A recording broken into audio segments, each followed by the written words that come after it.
বসবাস করি তাদের পড়াশোনা এটা ওর কথা থেকে বোঝা যাবে।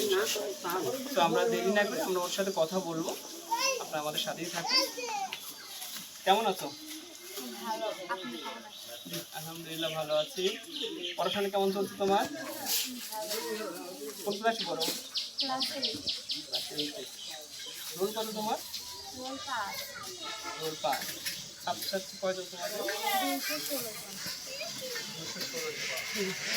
216 জনের ভিতরে তোমার রোল 5। তাহলে তো অনেক পরিশ্রম করে একজন রাষ্ট্র হয়েছে। এখন তোর ভাই বোন কয়জন? ভাই বোনেরা কি করে?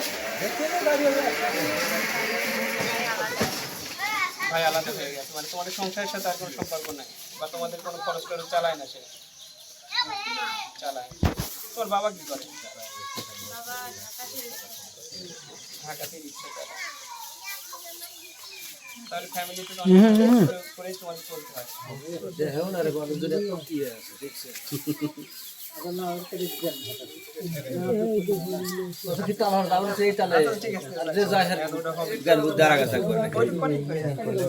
মহিলা মানুষ মানুষজন দেখে ধরে বুদ্ধি চালাতে, তাহলে ঢাকা রিক্সা চালায়।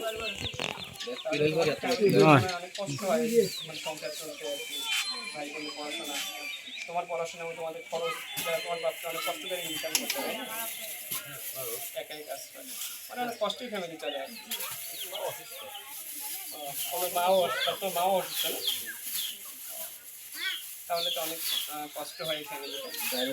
তোমার শুনলাম যে কিছু বইয়ের সমস্যার কারণে পড়তে পারতেছে না।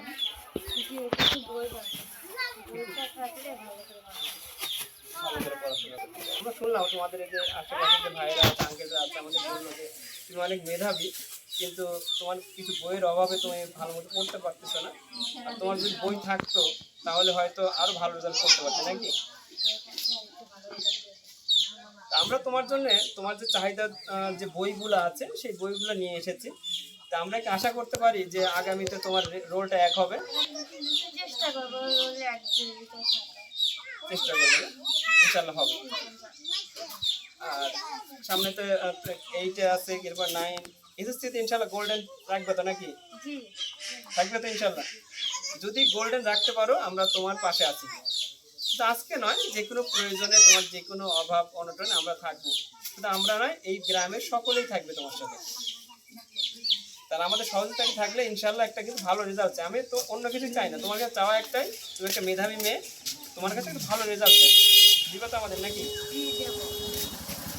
এই যে এখন থেকে যে বইগুলো পাবে, এগুলো পেলে তো নতুন করে পড়াশোনা শুরু হবে নাকি? এগুলো স্কুলে যাও তো? এগুলো স্কুলে যাও না?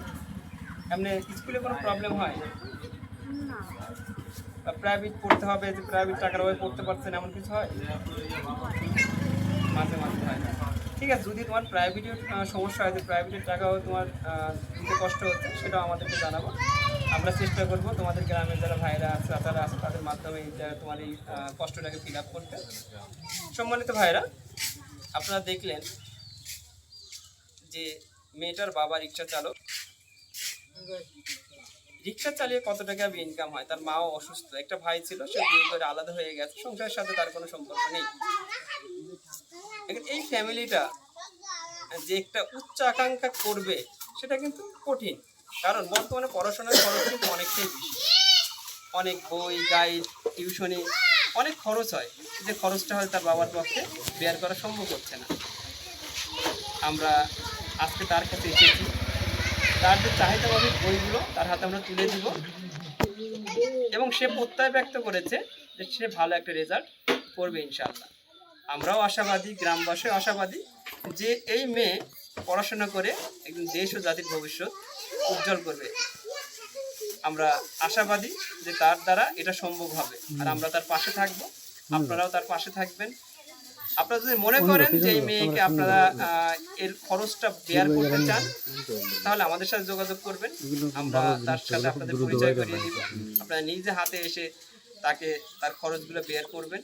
আর যদি মনে করেন যে আমাদের মাধ্যমে আপনারা দিতে চান, সেটাও করতে পারেন। আমাদের যে ইউটিউব চ্যানেল আছে, যে ভিডিওটা দেখতে পাচ্ছেন এর নিচে একটা নাম্বার আছে, এই নাম্বারে আমাদের সাথে যোগাযোগ করলে আমরা আপনাদেরকে পথটা বলে দেবো কীভাবে ওনাকে সহায়তা করতে পারেন।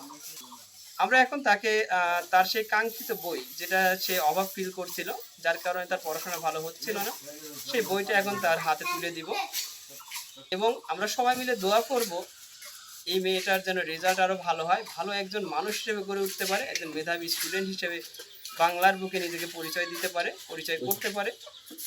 তো বইটা কই, এটা হচ্ছে তোমার বইগুলো ঠিক আছে, দেখো তো, বের করে দেখো যে তোমার যা যা বই চেয়েছিলে সবগুলো আছে কিনা।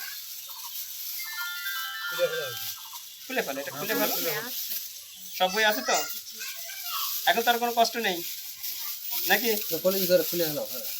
এখন তো আর তোমার কোনো কষ্ট নেই, এখন তো পড়াশোনা ঠিক মতো হবে ইনশাল্লাহ। যে এখন তার ঠিক মতো পড়াশোনা করবে, আর যেগুলো প্রয়োজন আমাদের সাথে যোগাযোগ করবে, আমরা তোমাকে যতটুকু পারি সহায়তা করবে ইনশাল্লাহ। তবে আমাদের চাওয়া একটাই, যে তোমার একটা ভালো রেজাল্ট, ঠিক আছে, এবং ভালো একটা পর্যায়ে পৌঁছে দেওয়া। তোমার বাবা মাকেও বলবে যে আমরা তাদেরকে তাদের সাথে সবসময় থাকার চেষ্টা করব, তাদের যে কষ্টগুলো সেগুলো দেখার চেষ্টা করবো এবং তোমার পাশে থাকবো, যাতে তুমি ভালো একটা রেজাল্ট করতে পারো, ভালো একজন মানুষের মতো মানুষ হিসেবে গড়ে উঠতে পারো। আর আমাদের জন্য দোয়া করবে যেন আমরা তোমাদের পাশে থাকতে পারি। সম্মানিত ভাইরা, আমি আপনাদের ভিডিও শেষে একটাই অনুরোধ করব, এরকম অনেক গরিবের ঘরে রাজকন্যা আছে যারা হয়তো মেধাবী, অনেক স্টুডেন্ট আছে আমাদের আশেপাশে, আমরা হয়তো খোঁজ করলে পেয়ে যাব।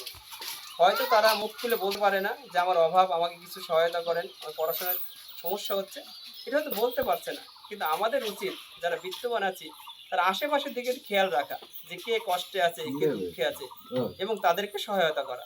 এটাই কিন্তু একজন মানুষ হিসেবে আমাদের উচিত। তো আমি আপনাদেরকে উদারত আহ্বান জানাবো, আপনারা এইসব মানুষের পাশে থাকবেন, এইসব মানুষকে সহায়তা করবেন, এইসব মানুষের পাশে থেকে একটা ভালো কাজ করার প্রত্যয় ব্যক্ত করছি। এবং আমরা এই মেয়ের পাশে আছি, আপনারা আরও 10টা যারা স্টুডেন্ট আছে তাদের পাশে থাকবেন, এই আশাবাদ ব্যক্ত করেই আজকে এখান থেকে বিদায় নিচ্ছি। আমি ডক্টর তরিকুল ইসলাম খান। আসসালামু আলাইকুম রহমতুল্লাহ।